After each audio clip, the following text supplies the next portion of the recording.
Do you ever think about the word coward, especially in contrast to courage? These two words are not something that seem to come up often in conversation. And I bet a lot of us struggle with cowardice on a daily basis, where we back away from difficulties rather than lean in.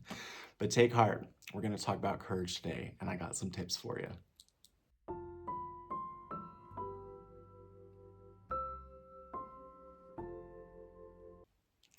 Howdy everyone, Alaric Hutchinson here, also known as the Zen Cowboy, and I got another chapter I'll be reading you from my book, Heart of Humanity, An Introduction to the Healing Path of Dunisha, available on Amazon. And the chapter today that I'll be discussing, or rather reading word by word, is Starting with Courage, which is an exciting chapter as we're about to go into an exploration into the 9 virtues to come over the next 9 weeks. But for now, let us explore why courage, in contrast to cowardice, is such an important quality to cultivate as we develop our inner peace journey. Starting with Courage, page 88. Do you think of courage as a trait that you possess? Or is it more reserved for books and films that portray the stories of others who are courageous heroes? In the 15 years I have been working with students and clients, I never heard the phrase, quote, "I want to have more courage," end quote. In all fairness, I have heard several ask to have more confidence, so it seems people value confidence over courage, and yet I would debate that one of the best ways to develop confidence is to embrace more courageous feats each day. In Dunisha, we do so by bravely enacting the following virtues, also known as the flowers of awakening. Before we jump into the virtues, let's explore the active trait of courage, known as bravery. Bravery shows up even when there is discomfort, embarrassment, fear, and sometimes even pain. Bravery is vulnerable and has an open heart that exposes the inner self, even at the risk of being wounded in the process.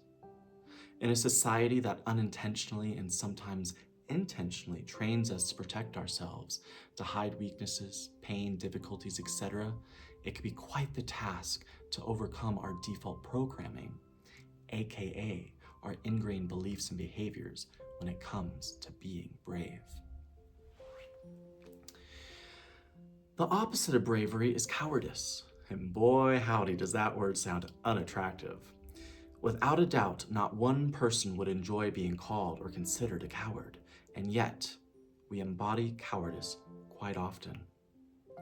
Every time we shy away from a difficult conversation, avoid emotional vulnerability for fear of being judged, tell a lie so we won't get hurt or hurt someone else, back away from the opportunities and experiences because we fear the unknown of it, what if I fail? We are cowards. Sometimes social anxiety falls into the realm of cowardice as well. This sounds unkind to say, but perhaps if we call it by its true name, cowardice, it might encourage us to strengthen our bravery muscles and personal resilience. Even though the language used above is quite strong, it is not a prod of judgment. The word coward is only used here to help us recognize where we may use too many excuses to sidestep the things that will expand our dormant capabilities. In fact, our timidity and avoidance may be just what perpetuates certain aspects of suffering in our lives. For example, anxiety is very real and often debilitating, yet many of us can strengthen our resiliency through exposure therapy. Exposure therapy directly confronts the cause of our distress. In small doses, a little at a time, the thing we fear is presented to us until we are no longer afraid of it. We can also learn to let go of fear by taking small actions that call for bravery each day. Perhaps it's something other people do with ease but does not come naturally to us, yet we do it anyway. That's all that matters. It's not about comparison or the height and speed that anyone reaches. It's about what brings growth and positive change toward peace and happiness along our individual journeys. The thing that makes us cower, however much or little, can become delightful teachers because it shows us specifically where we can begin to transmute that timbers energy into courage. Let's take a breath.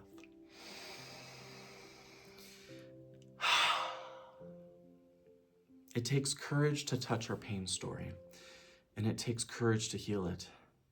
Even if we can only bear to spend a few undistracted seconds or minutes each day sitting with it, this is a courageous act.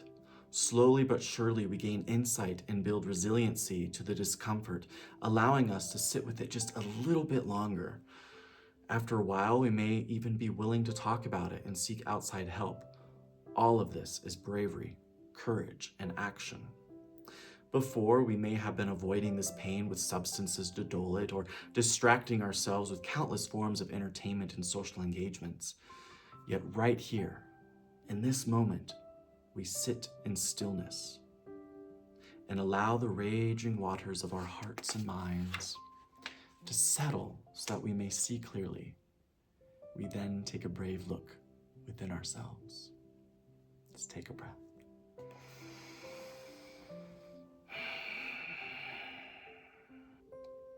You can start practicing bravery by showing up to do the things you would normally shy away from.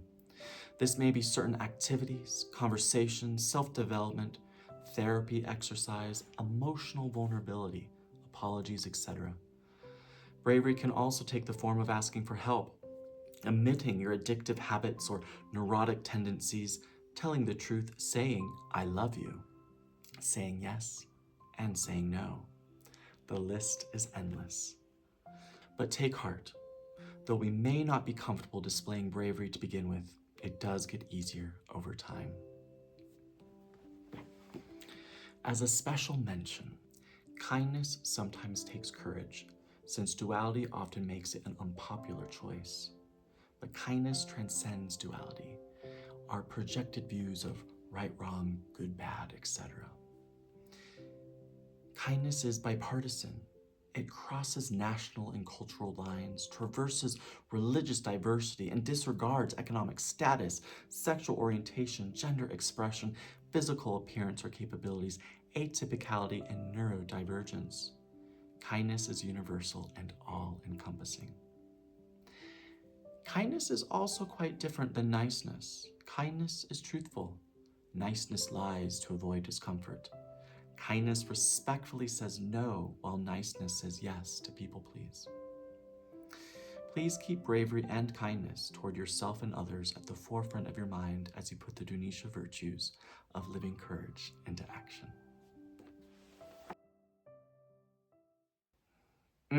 Let's go ahead and breathe that in. So a quick little homework, little soundbite I want to leave you all with after reading this chapter is, let's really practice together the transcendence of the statement, I can't do it, I can't do that.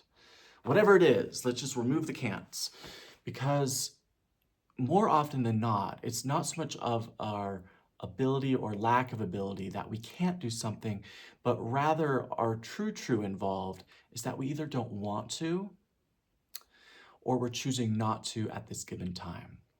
And I love saying I don't want to or I'm choosing not to instead of I can't, because it's placing the power back in our hands. When we say I can't, that's an incredibly disempowering statement of intent. When we say I don't want to or I'm choosing not to, it's still allowing us to have the power within us to change our mind later and possibly transcend our perceived limitations at any future given time. And I tell you what, I have worked with so many people over the past 15 years, and I have heard so many I can'ts for any number of things. And I tell you what, so many of those I can'ts do become transcended, and individuals, whatever they were working on, do end up being able to do that thing. So really take some time to journal or reflect or meditate on just what are your any perceived limitations, whether they're social anxiety, whether they're work-related, education reality, fitness related, mental health related, relationship related, whatever it may be. Really explore your I can't story and your I can't narrative, and just very simply begin by saying, I don't want to, or I'm choosing not to at this given time. And notice how that narrative can begin to give you more personal power over time. Let's breathe that in.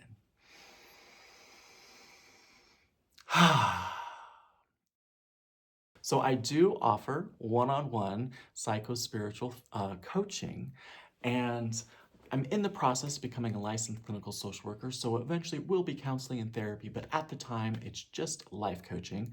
But it's psycho-spiritual because I'm incorporating Eastern philosophy with Western psychology and a lot of the teachings of my book. So if this is something you'd like to do or work with me one-on-one sometime through a Zoom session or a phone session, or if you're local, in person, here in Durango, Colorado, I would love to work with you, and you can find out more at www.zencowboy.org. See you in the next video. This is a series, so I will be coming out with more chapters of my book. Stay tuned. Mwah.